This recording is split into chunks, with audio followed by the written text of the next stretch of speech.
Hi everyone, I'm Miss Debbie. I'm one of the children's librarians at Cook Memorial Public Library.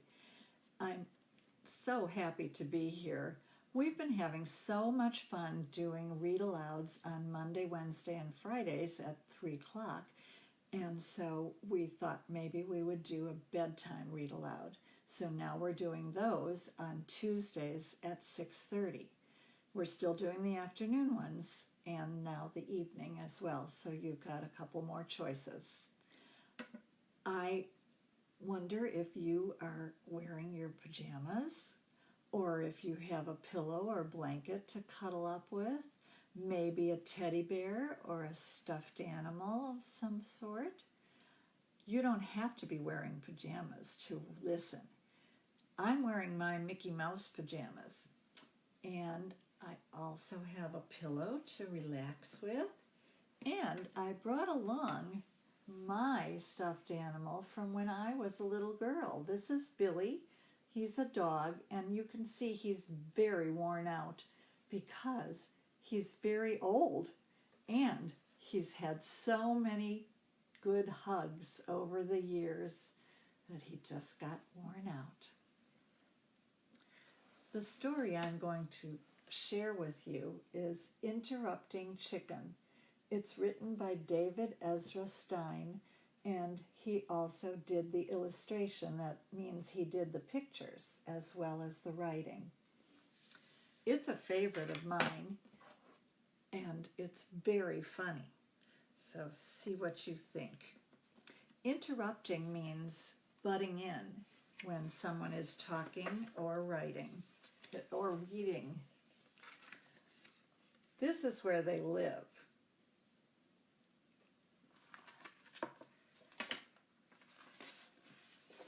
And I don't know if Papa means that it's the daddy chicken or the grandpa chicken, because Papa means both of those. So you see what you think when I'm done.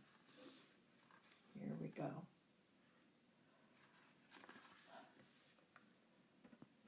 It was bedtime for the little red chicken. Papa picked her up and carried her off to bed, and he said, "Okay, my little chicken, it's time for bed. Are you ready to go to sleep?"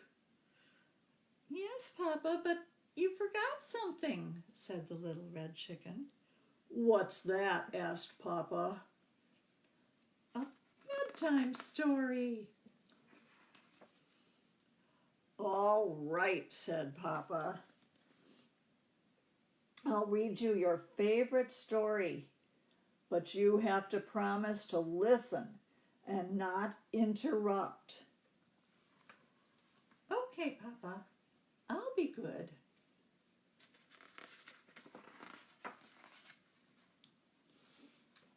And so Papa read the story of Hansel and Gretel.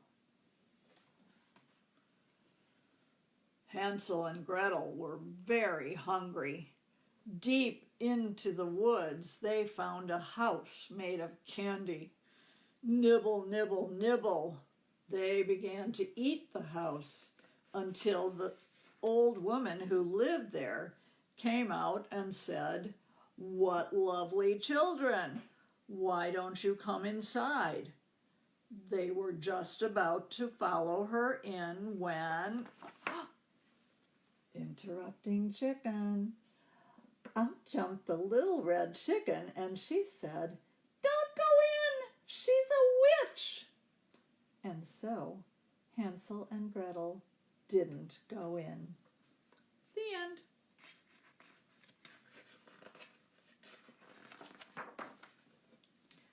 "Chicken," said Papa.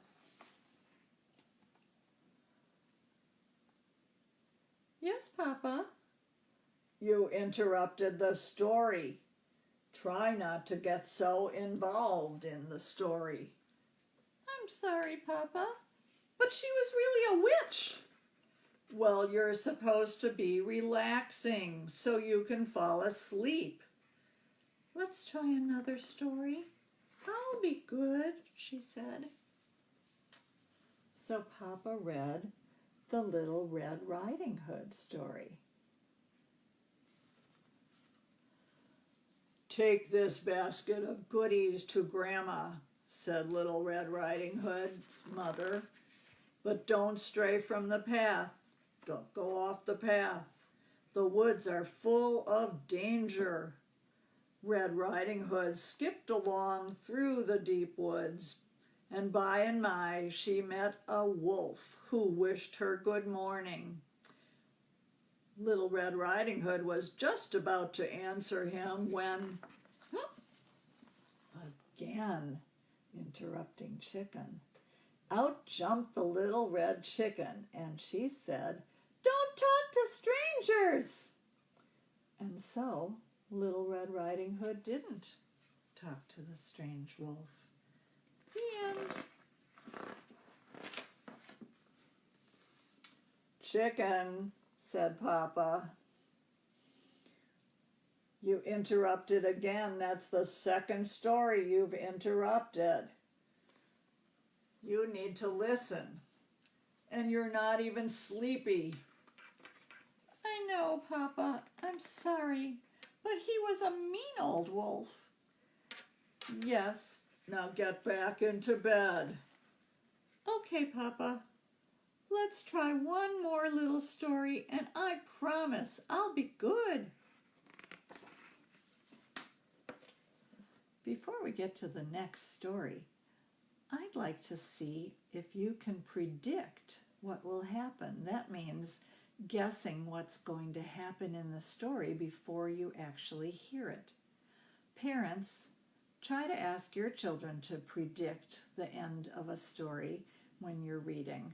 It's an excellent pre-reading skill, and even after they learn to read, it helps with comprehension. Papa read the story of Chicken Little.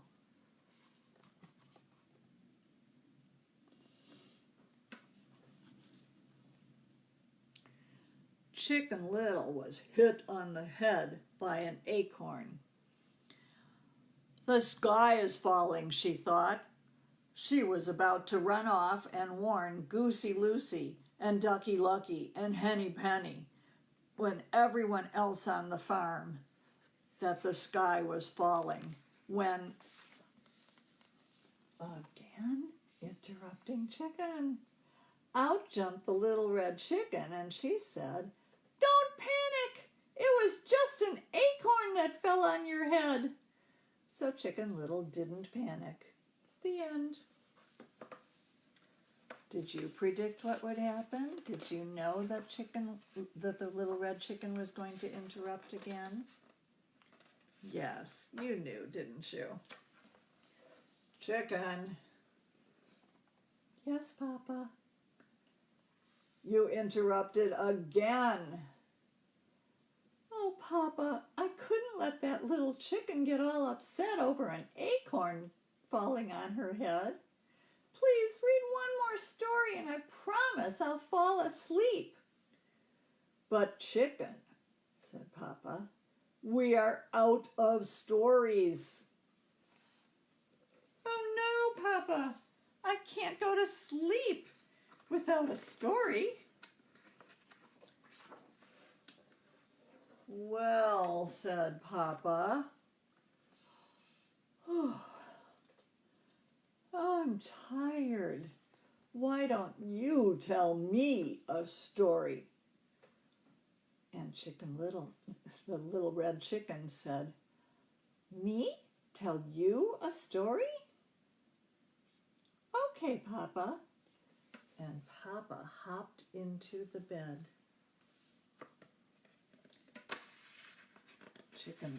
Red Chicken wrote a story, and here it is. Bedtime for Papa by Chicken. Once there was a little red chicken who put her papa to bed. She read him 100 stories. She even gave him warm milk, but nothing worked. He stayed awake, wide awake, all... What do you hear? Who is snoring?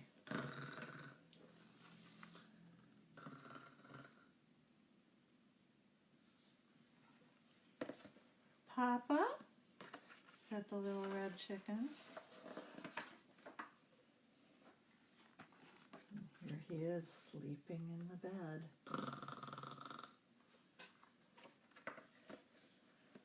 Good night, Papa, said the red chicken. And she hopped into bed right with him. The end. And here they are sleeping together.